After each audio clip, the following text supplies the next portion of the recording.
Welcome, everyone, to yet another episode of Disruption Talks, where we invite top experts to discuss digital acceleration, winning strategies, innovation, and scaling products. This episode is a special episode as it marks the last episode of Disruption Talks of this year. We are, I think, barely 14 episodes away from our 100th episode with some really good statistics on Spotify Wrapped, because, yes, it does concern podcasts as well. So before we jump into today's episode, we as the Guru team wanted to extend our gratitude and thanks to everybody who's been a part of this journey so far and hopefully will continue to be with us with all the future episodes and everything else that we have in mind under the Disruption brand. However, without further ado, I would like to have Sander Mangel, an e-commerce solutions architect and the co-founder at Qurated. And I just had a sneak peek at your LinkedIn, and I usually ask my guests, do you have any prior experience with public speaking? Do you know about anything? Is this your first time? But here on LinkedIn, it says podcast host and event organizer for 7 years and counting, hopefully. So I am not at all worried about today's episode and its flow. Where are you dialing in from? I'm based in Italy. So originally Dutch, but the Dutch weather is just not agreeing with me. So I moved to Italy about 3 years ago. Yeah, I've seen that there's Florence, Tuscany, but there's also Netherlands. Um, you know, I'm uh, all over the place. a whole lot of things. I even see that you work with Divante, a company that's not that far from NetGuru. So I think Yes. we all just live in a small world.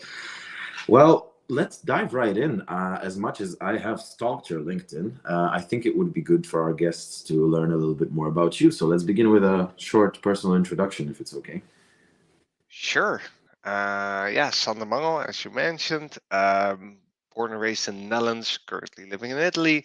I started my career as a developer, e-commerce developer back in the day when there was a platform called OS Commerce. And I even though the platform was horrible, I absolutely fell in love with e-commerce. It's just such a dynamic industry. Um, Working with merchants is just so gratifying, seeing them develop their business. Even as a developer, I was just enthralled by the journey you take together with companies in this space. So did that for quite a few years as developer on different companies. Eventually I grew out of being a developer. I discovered that I like to work more with people, so transitioned into e-commerce architecture, working with companies to craft a landscape around e-commerce, not just taking the orders, but how do you handle payments, how do you track stock, what have you. I work with a couple of startups, like you mentioned, Devante with View Storefront was one of them. Also work with some payment service providers. Currently doing consultancy for shopware as well. Um, so it has been quite a journey, and a year and a half ago, I also decided to start my own product. Let's say curated that focuses heavily on the data that drives e-commerce on the catalog side. So, like a true founder should, you are a man of many hats, basically. Exactly. So, you mentioned the e-commerce solutions architect. I want to say, get it out of the way because somehow I feel that what's closer to your heart is Curated, your own brainchild. So, if you could shed some light on the e-commerce architect element of your life, the scope of responsibility, the metrics of your business, what makes you a successful e-commerce solutions architect? um, Actually, this is very close to my heart, and I think curated is an extension of that. What I love is to sit down with the company, understand how they do business, how they sell their products, how they drive their business internal business processes, and distill that to uh, the essence of the process and where IT can support that. Right? So it's not just putting down a let's say a Shopify instance and getting that to work. or a Magento instance, right? It's all about how does that integrate into the company? How are people interacting with that system? What kind of an artifacts are created in that platform and then pushed into the wider application landscape? So that to me is an amazing job to be doing. I do that for different merchants with different backgrounds, and it involves me getting to understand their business, right? Whether it is a company that does promotional printing, whether it is a company that does outdoor clothing, it means that I have to understand how they print those products, where they get the best outdoor products, to understand what their value proposition is, how their supply chain works, and just that journey, understanding them, understanding the people behind it, understanding what drives them and their customers. That to me is the best thing you can do on any given day. Um, yeah, so that's what a solutions architect does, or maybe better said, if you want to be a good solutions architect, you look beyond the technology and you look at the company itself, the culture and the processes. Okay.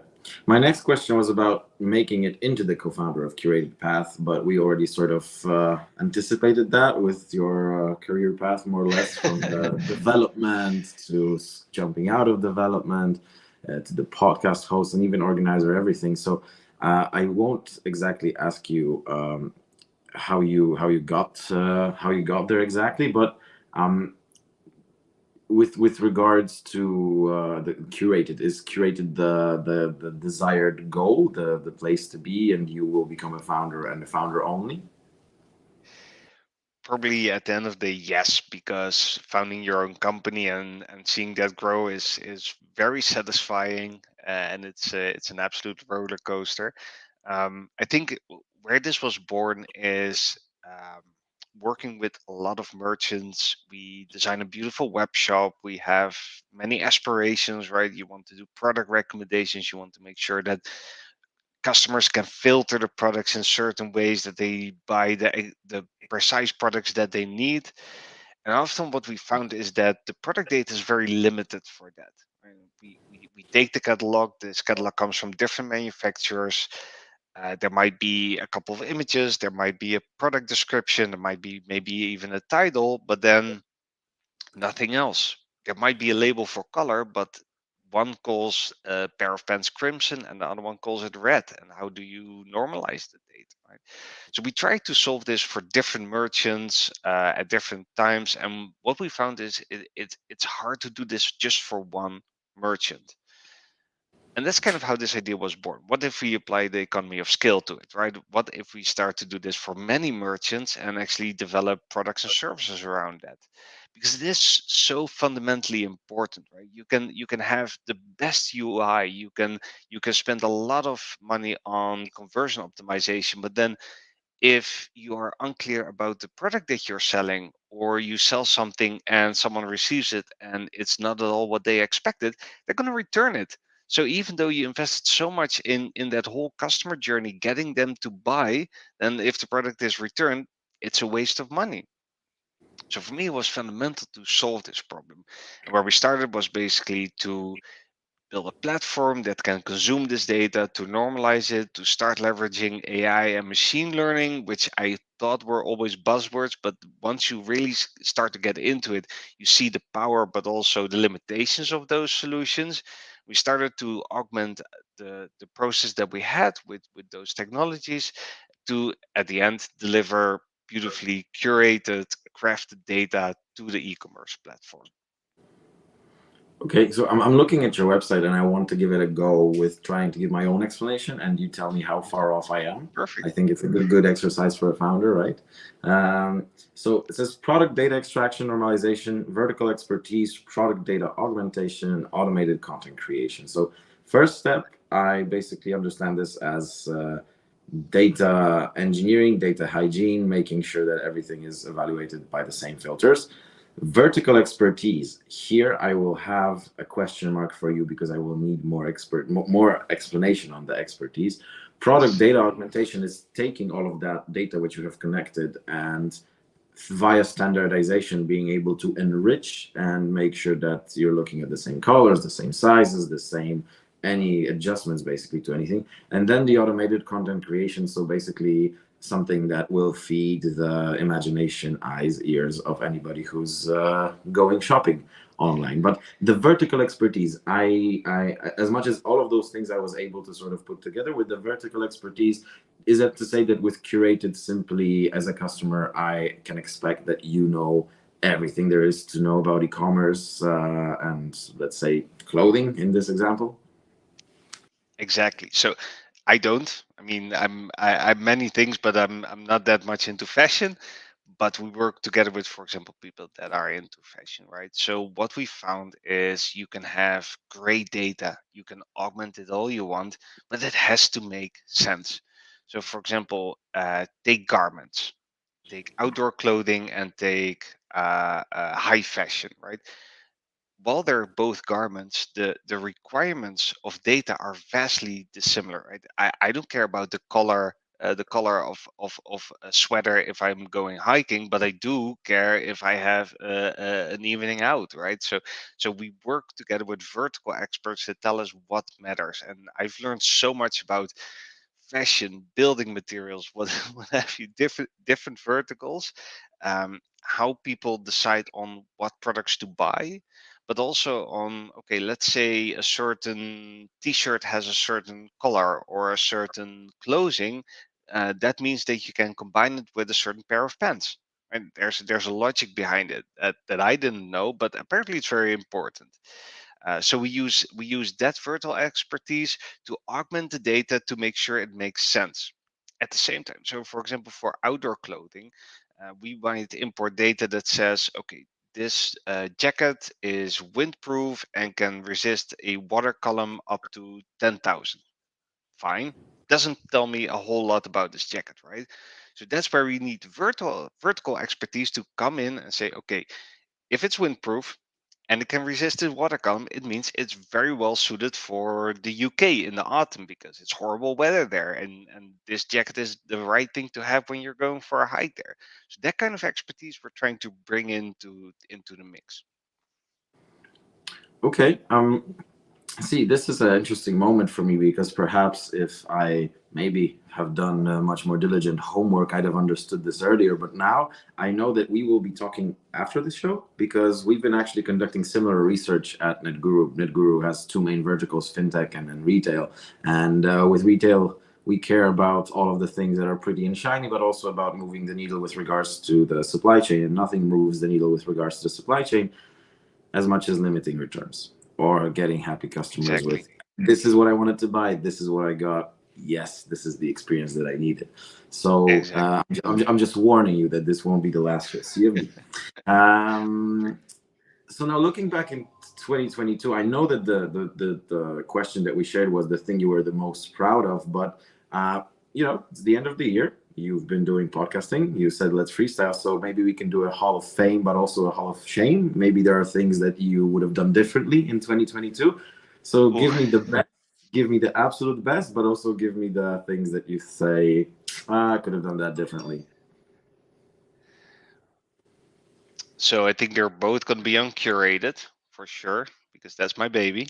The best moment was probably signing the first customer, right? The first client on Yeah. Curated. Actually having someone that believed in us, believed in the format, and said, "Okay, let's do this." That was an absolute high. And then maybe the second best was sending the invoice afterwards. That felt pretty good.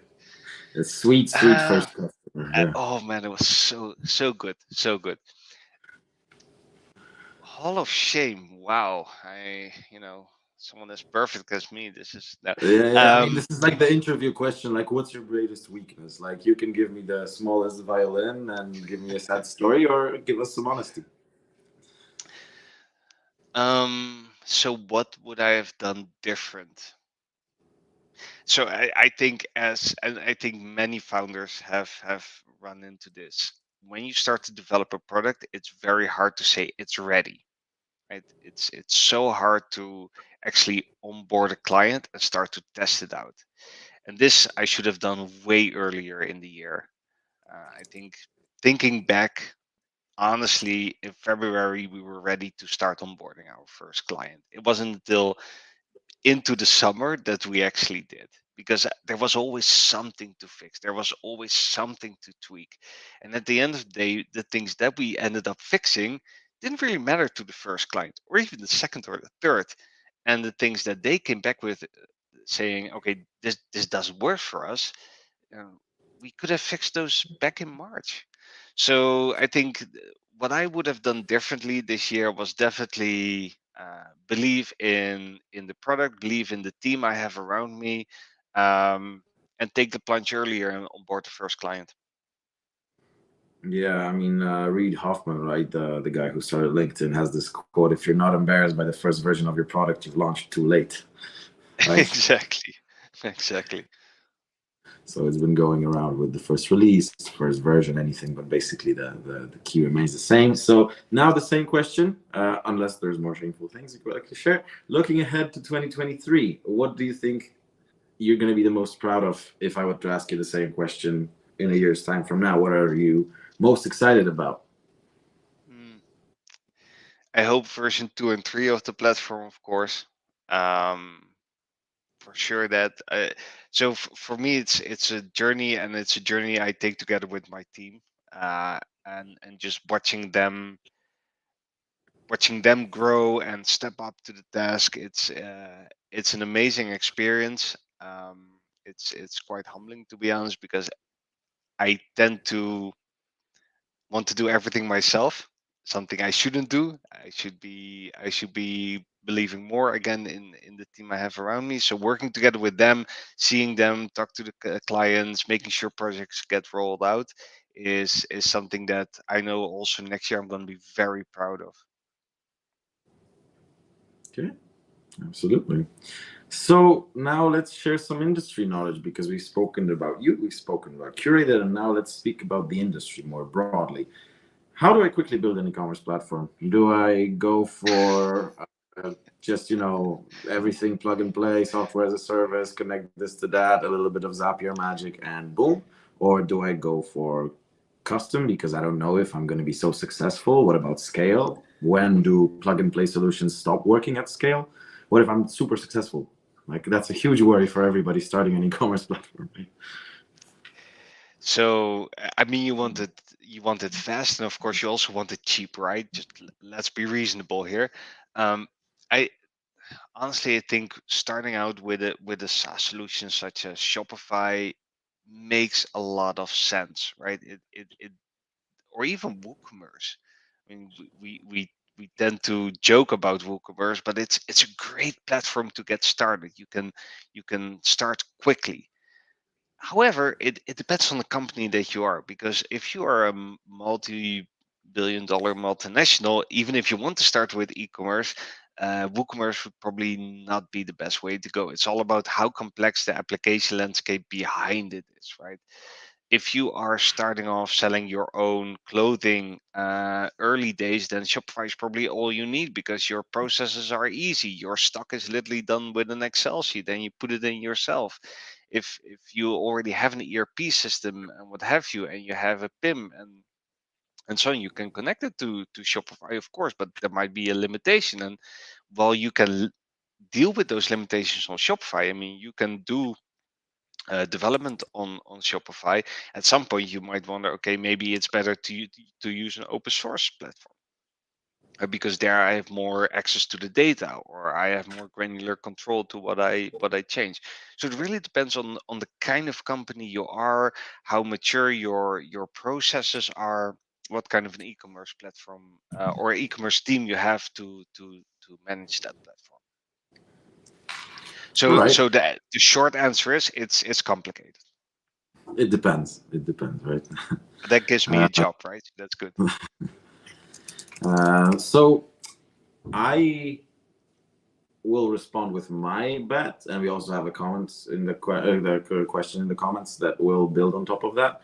Because my gut feeling is that as much as custom is great because it's tailor made, it's let's say like a shirt that fits you perfectly, but I'm feeling that with the low code, no code, and with how Shopify itself, for example, has been growing, it's not impossible that them at their scale with their deep pockets and connections and ability to use economies of scale to dictate better terms with other providers and basically merge that as a one-stop shop.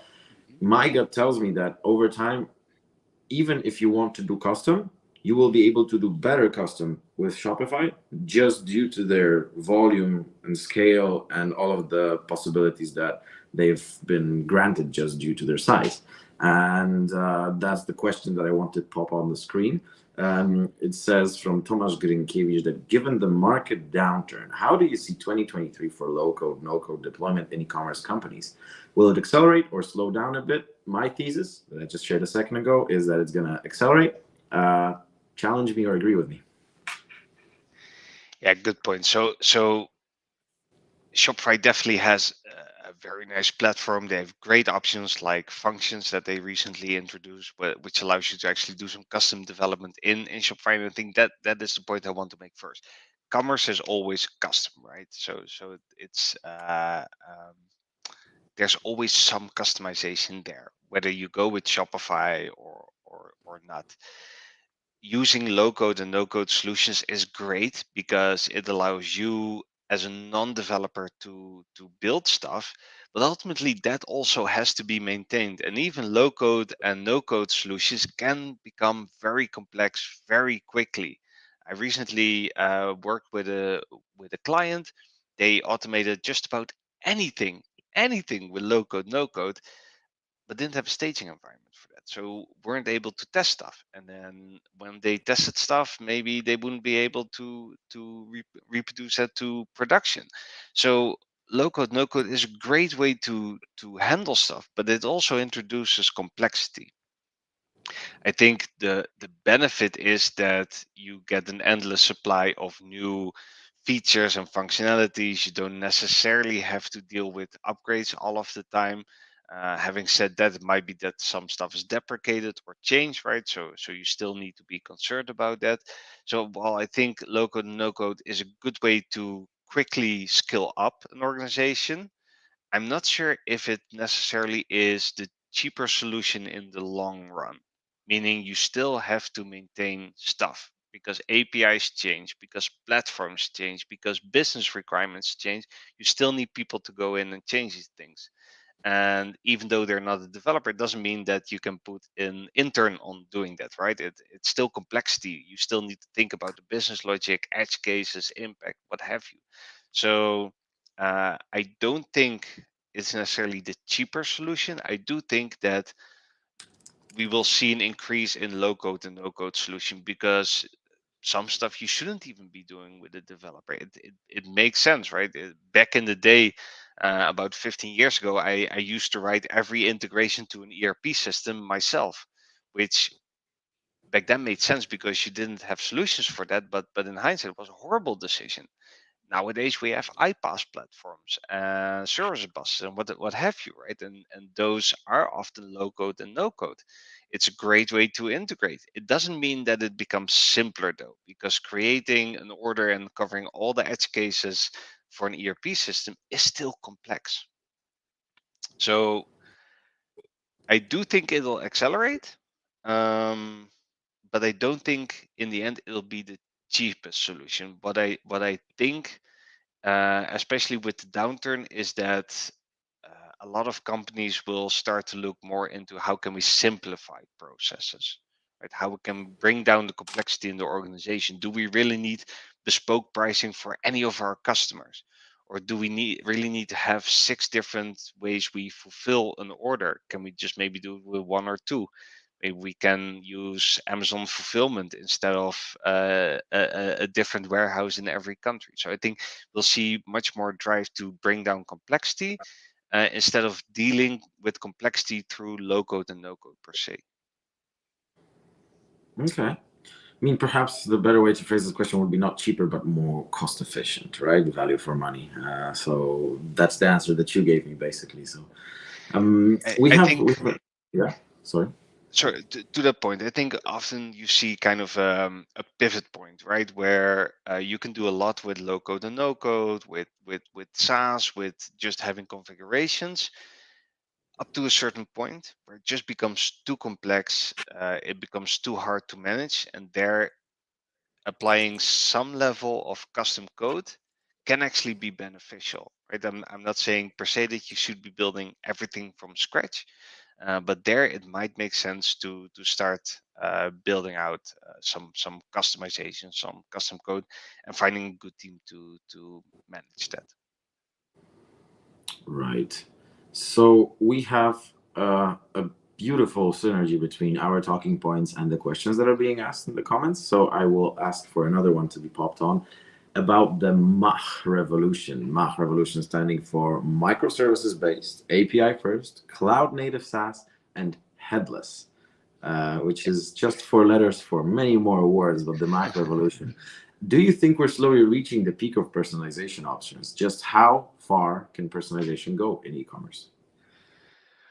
We, I think there will never be a limit to how personalized we make stuff. Um, so I think we'll always try to personalize offerings more, right? I mean, look at a player like Amazon, for example. They literally try to understand your whole life in order to give you the right personalized offerings. What I do question is how much is it paying off at some point, right? How tailor-made does an offering need to be for me to buy it? Sometimes I do like to browse stuff. Sometimes I try something new, right? I don't necessarily always want the system to give me very biased offerings.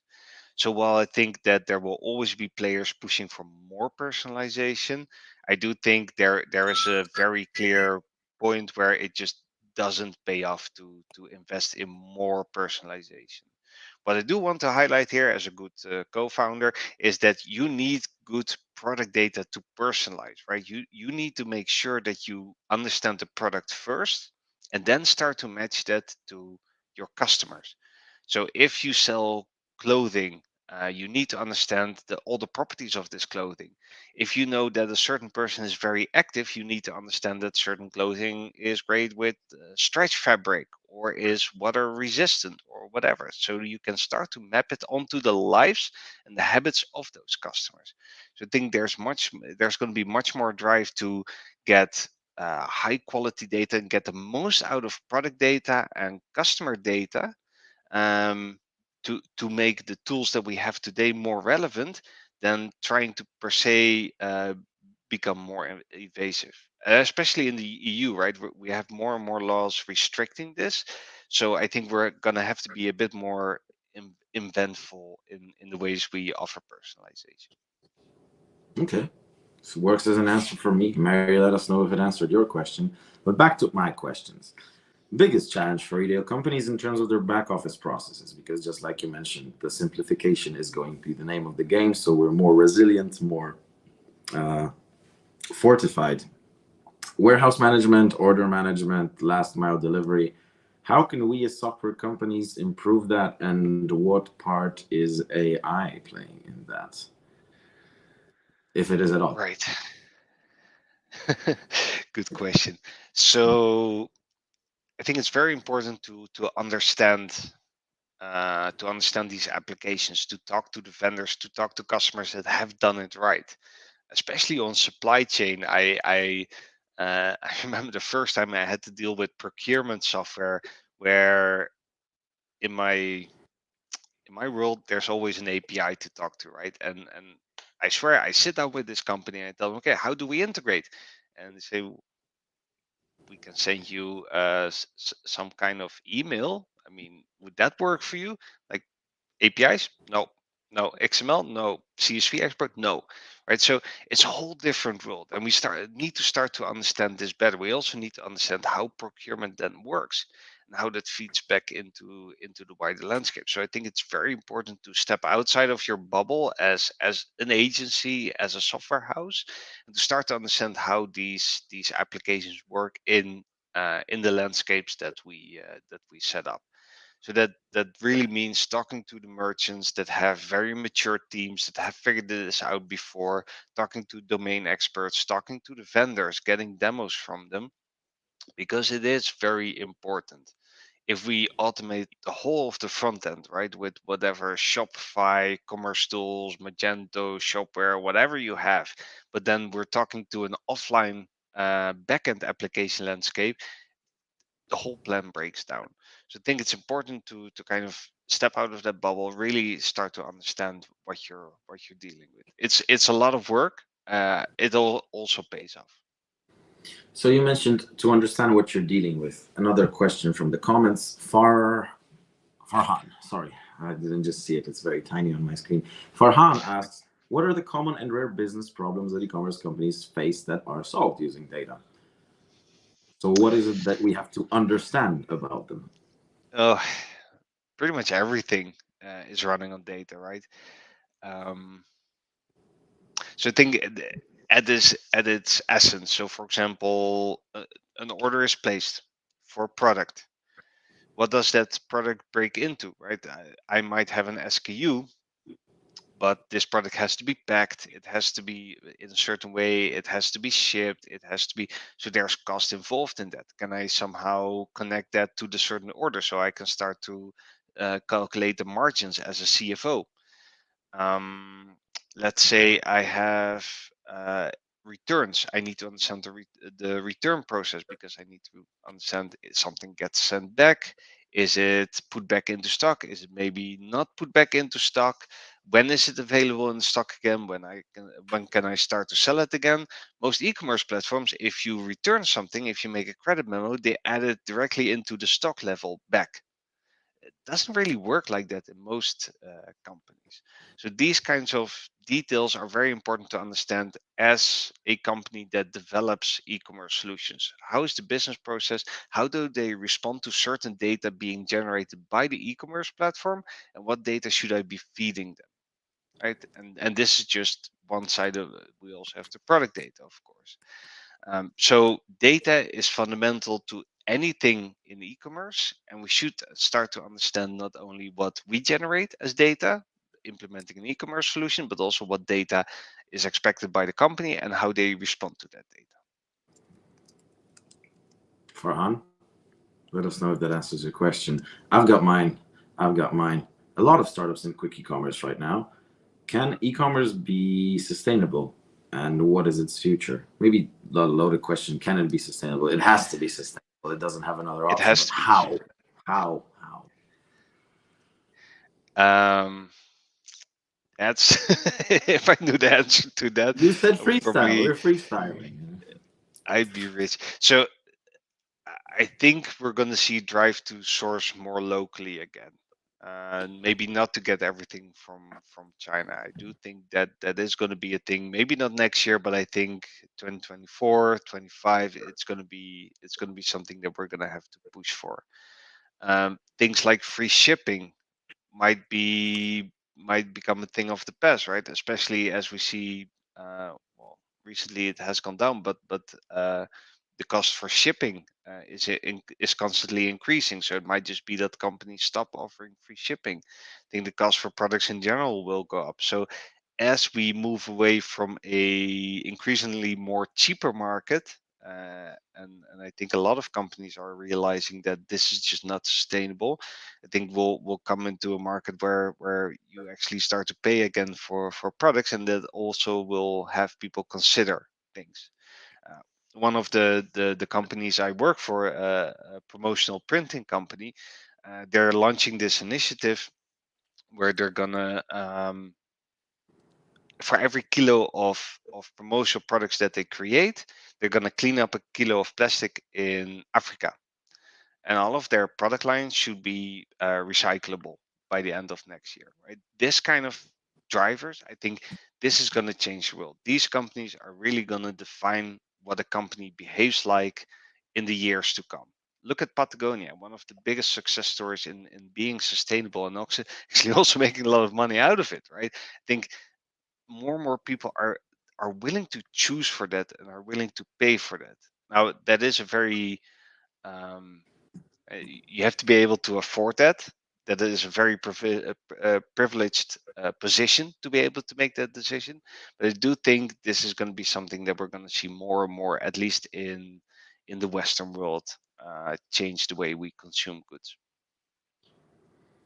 Yeah, I mean, good that you mentioned Patagonia. We just made an interview with one of the Patagonia employees some time ago. We Oh, are very much aware because, I should watch it I got back. to plug. I got to plug Net Guru here. We are carbon neutral sales. We've got B Corp certification. We're doing pro bono projects. So we are as much as our size allows, because we are not a McKinsey yet.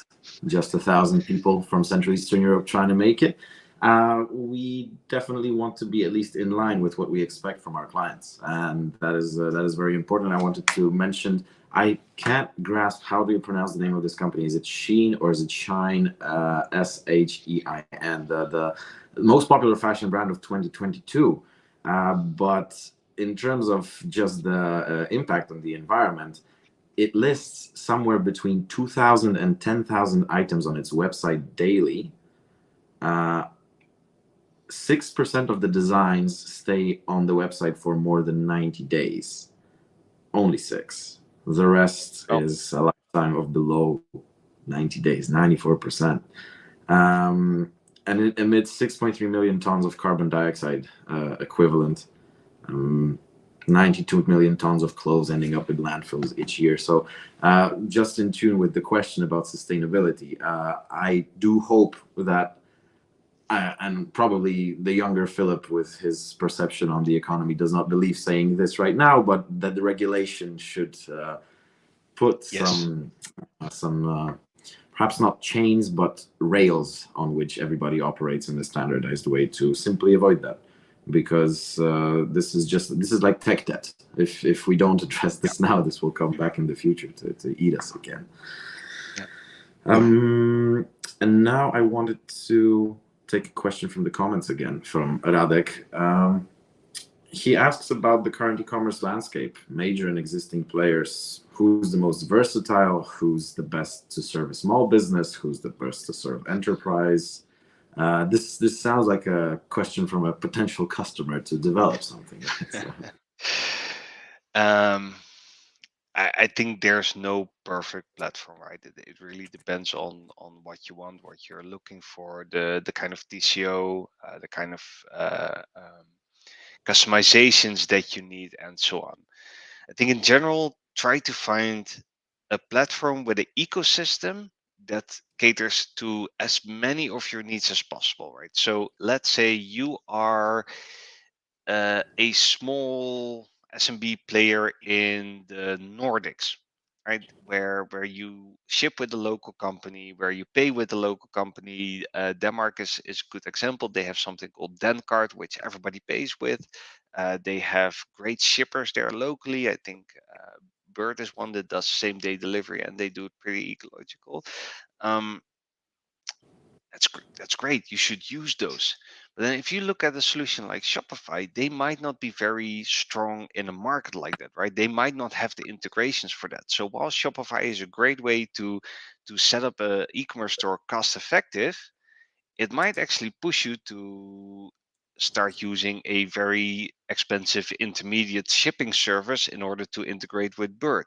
Or it might push you to a very expensive payment service provider to actually tap into Dencard. Right? And at that point, the cost of the e-commerce platform might be low, but the eventual TCO cost of your whole landscape is much higher. Another solution like I don't know, Magento or Shopper might, because they are open source, the community around there might have already built those integrations, right? So there might be a small agency somewhere in Copenhagen that actually built those integrations for their customers. So while the platform itself might be a bit more expensive, it's actually cheaper because you can directly integrate with Bird and with Dencard, for example.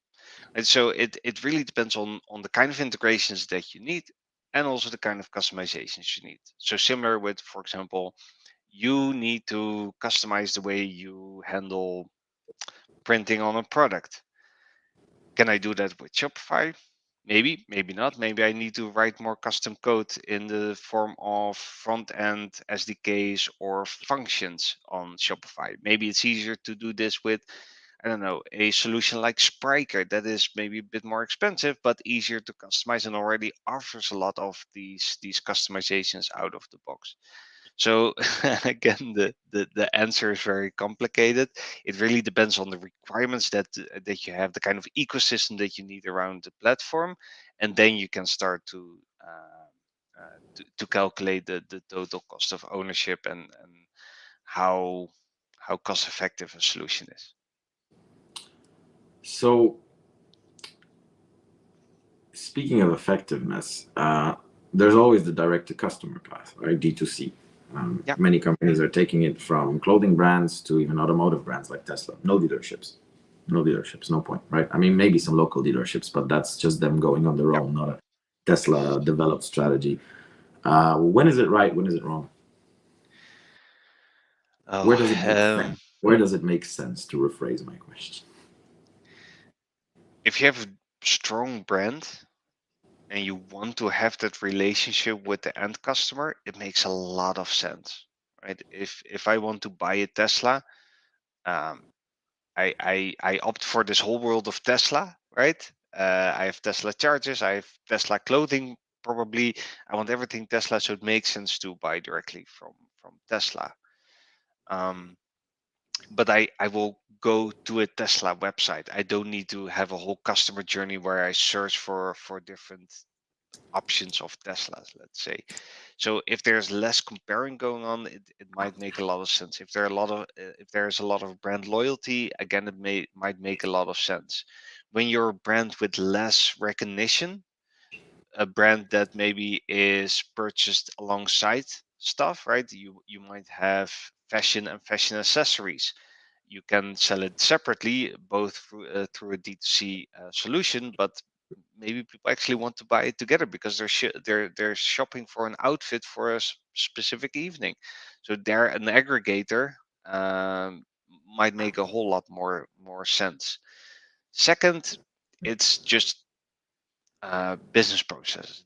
D2C means that you're probably used to dealing more B2B and now want to have a consumer relationship. But that means you have to start thinking about customer service, payments, shipping smaller quantities, what have you. That is a lot of work. You have to set up a second organization just to handle that. That is not easy. Right? So again, a company that wants to go into D2C, I think technology is the least of your concerns. It's really around those business processes in terms of being able to handle and scale that. Yeah, essentially, you're becoming a tech enabled company, not a tech company, right? So that has Yeah. to be kept in mind. Mm, I'm wondering because I already asked you a question about AI, but it was more about the back office of it all, right? About the warehouse management, all that behind the scenes boring stuff, right? Not the stuff that's on the storefront. So, with regards to enriching product data and with regards to the final point on curatedData.com, which is the automated content creation, um, what's the status of that? And I'm wondering, with this automated content creation on your side, is there a lot of AI? Because like everybody, I've been playing around with ChatGPT and just some Yeah. basic queries. Write me a product description about this, and this in the style of ABC, and make it feel luxurious. Boom, 3 seconds and you got it, right? So. Yeah. So funny story about it. We start when we started out with actually generating product tests, we went to AI libraries, the most advanced we could find, GPT-3, what have you, uh, fed in some cues, and indeed you get wonderful text. The issue is it takes liberties. It's creative. So you might ask, write me a text about these black boots that are resistant to water. But this thing starts to generate some text. It doesn't really know what it's writing, right? It's predicting, basically. It's finding common patterns. You don't have a lot of control over it per se. So it might make false claims. It might say something that is completely untrue. So what we actually found is that the hardest thing about creating content or generating content is the level of control that you need. So we went from very complex AI solutions to more simple AI solutions, and we ended up actually with simple machine learning algorithms that can generate some patterns. What we found is it's very important to have that direct influence. When you train a model, you want it to be very predictable in what it outputs. You don't want too much creativity, because if you get creativity, you get false claims and your client ends up being sued, and it's a whole other mess, right? So what we found is that there are different approaches to different solutions. Yet GPT-3 and ChatGPT is very impressive, but I still need to understand how it can be applied in a business environment, right? Even all these people saying that we don't need developers anymore because it can generate code. That's well and all, but it can generate some basic code. Who's going to review that code to make sure that it's right? Who's going to test that code? If it's more complex business logic, who's taking care of that, right? So while it's very powerful, it's also a very inexact tool in general. I think that's good to remember. The second thing about AI and machine learning is it doesn't solve problems. You already need to understand the solution, and you already need to have the data to have the solution. Right? And then you can start to leverage AI and machine learning to take away some of the heavy lifting, to take away some of the menial tasks, what have you. So it's not magic that happens. It's just labor that you apply to a very big task. So let's say I have 1,000 orders, and I want to see which ones are, I don't know, at risk of being fraudulent. Right. So I'll give it a couple of examples, and it might be an address. It might be that the credit card is registered in the US and it's actually being purchased from China, for example, right? And all of these example orders are fraudulent. So then machine learning can start to detect the patterns there. The credit card is from there, it's being bought from there. So probably there's a high probability of fraud.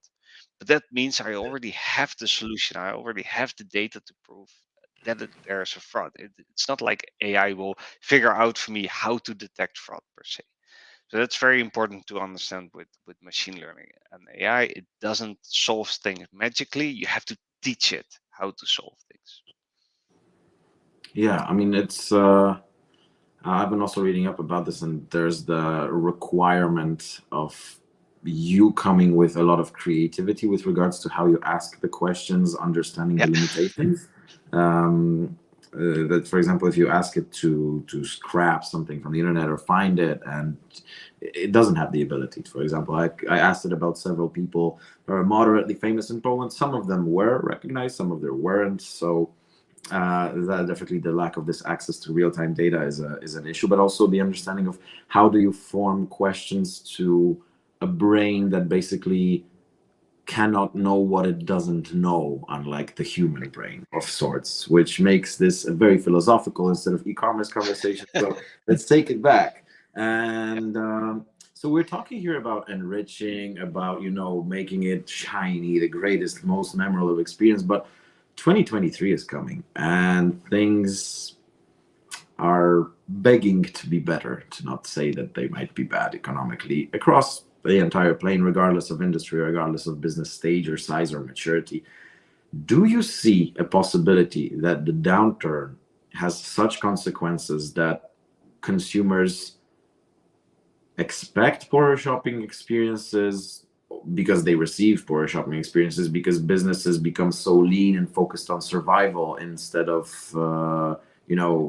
basically satisfying the bottom of the Maslow's hierarchy pyramid of a business, instead of trying to go for the peak of self-fulfillment and being the latest virtual try-on magical delivery, all of that, but much rather things work such that businesses, in order to survive, streamline operations. They do away with shiny trinkets, so to say, impressive experiences, and the customers have to simply understand that that's the reality. That's a good question. So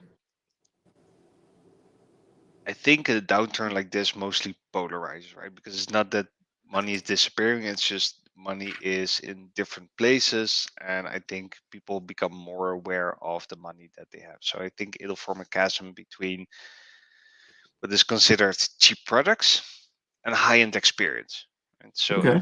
at the low end, we'll have a lot of mostly marketplaces, maybe D2C, what have you, that will try to deliver products as cheap as possible, and people will bear any horrible UI, will ignore any issues will just tolerate a crappy experience for the fact that they need their toilet paper or kitchen utensils very cheap. At the same time, if you position yourself as a brand, as not even luxury, but as maybe an indulgence, right? Maybe in fashion, a bit better quality, what have you. The expectations are going to be much higher, right? Because I am paying, I don't know, 150 euros for this sweater, so I expect it to be shipped on time. I expect a nice UI. I expect updates on my shipment, and I expect if I have a complaint people will actually talk to me and not some chatbot that will lead me on for 4 days trying to get to the returns from, right? So I think there will be much more of a chasm between low end shopping and let's say high end shopping. I do think that if you are a merchant 2023, you should very much think about on which end that you want to be, right? Do you want to go for prices very low, mass, a lot of quantity, or do you want to, you know, up your game and deliver more quality? And there's still money to be made with that, right? Because people still have money. They're just a bit more critical on how they spend it. Yeah, I mean, basically, we're gonna go back to the way it was and or should be, because Yes. before, I think everybody with a lot of money going around with cheap solutions and a lot of money going around, both in terms of the people who invest in businesses, but also in terms of the disposable income of people, there was much less of a relaxed approach to not Yes. looking at the same coin from both sides before spending it. But now, and everybody was able to have a sort of luxury feel. Everybody was able to afford it, both on the customer side, both on the selling side. But that makes a lot of sense that we'll basically have this. Everybody comes down from the clouds and gets back to the ground and stomps, with reality. So Yep. I really like that answer, and I really hope that that's what's going to happen. That not everybody's going to pretend to be the coolest brand, but be exactly what they are, and that they'll have to learn to operate in those contexts Yep. for Agree. sure. So now there's a question from me and a question from the comments, which are linked. What's next for e-commerce? What are some trends, innovations likely to see in the near future? Is there anything else that can be innovated? And also the question that I am referring to comes from Tomasz. Also reports. Sorry, can't find it right now. Yeah, this one. Sorry. So, as much as I ask you about what's the next amazing thing, what's the next big thing, Tomasz asks a sort of different angle on that question. Is all of that maybe noise? Is there anything else that can be innovated other than just doing the basics very right? I think in the next year, what we're going to see is TCO is going to be a very so total cost of ownership of solutions is going to be a very important topic. I also think that means that some of the more innovative and far out solutions out there might have a rougher year to find clients, right? Because a lot of companies are going to go for safe bets. Um, I wouldn't even be surprised, but don't hold me to it, that we see a move again from best of breed to best of suite, just because companies are trying to consolidate some of Can you expand on that? Can you expand on the meaning of that? The best right. of. So best of breed is a great approach, right? You find the software solutions that fit your requirements best. And those are often very bespoke, very niche solutions, which is great. But you also have to connect those together. You have to understand them. You have to manage the relations. You have different billing, what have you. On the other side, we have best of suite, which means I go to one player and let's say Oracle. I go to Oracle and I say, look, I need to do e-commerce. I need to do accounting. I need to do databases. What, what do you have? And they give me one suite that does everything. And Oh, normally I get a little bit of a discount on because I buy in bulk. So I wouldn't be surprised if we see a little bit of a shift back to that, because a lot of the companies that have built their e-commerce in the last few years have a very sprawling e-commerce landscape with different solutions for just about anything, but it does tend to be quite expensive. So I can see that happening. I think one of the other trends is to simplify logic, is to simplify business processes to make them less manual. I think in general, and to just offer less options. I can see it happening that catalog size will become less big, right?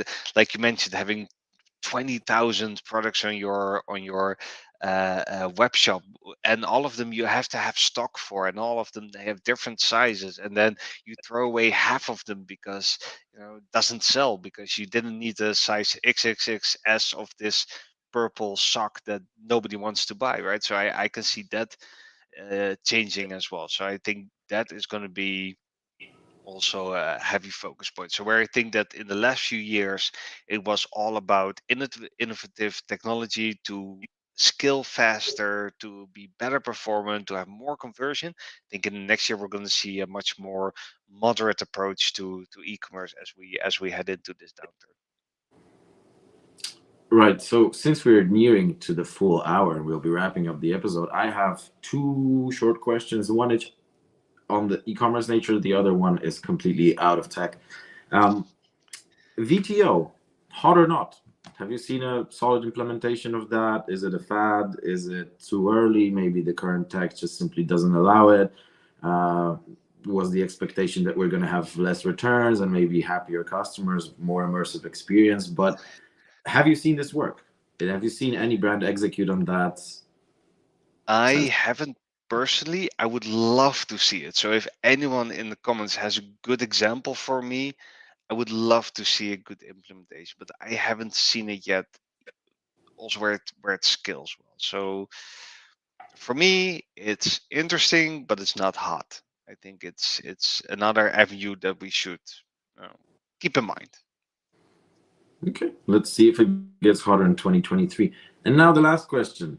This is a magic wand, and I hand it over to you. And you get to abracadabra it such that every 12-year-old in the world gets an education on. You tell me. There's no right or wrong answer. We've heard emotional intelligence, design thinking. We've heard leave the kids alone, let them be 12-year-olds. So, once again, there's only the answer that's yours. I think there are many options that I would go for, but I think ultimately I would want every 12-year-old to get a very robust education in the history of the 20th and the 19th century. I think if everyone understood this history thoroughly, we would have less conflicts and maybe have a better world today. So for me, it would be a good history lesson. You just scored some extra points. This is the first time I'm hearing such an answer or anything even remotely close. So, solid one, solid one. Uh, Thank you so much for the hour that we spent together answering those questions of Thank mine you. and of the audience. I wanted to wish you a happy Christmas and an even better 2023 with all things that we predicted coming to life just as you need them to come to life for Qurated.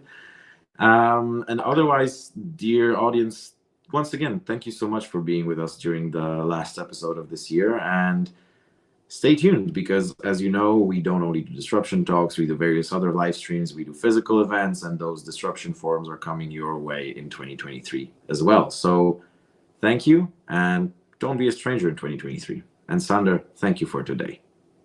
Thank you for having me. Bye bye, everyone.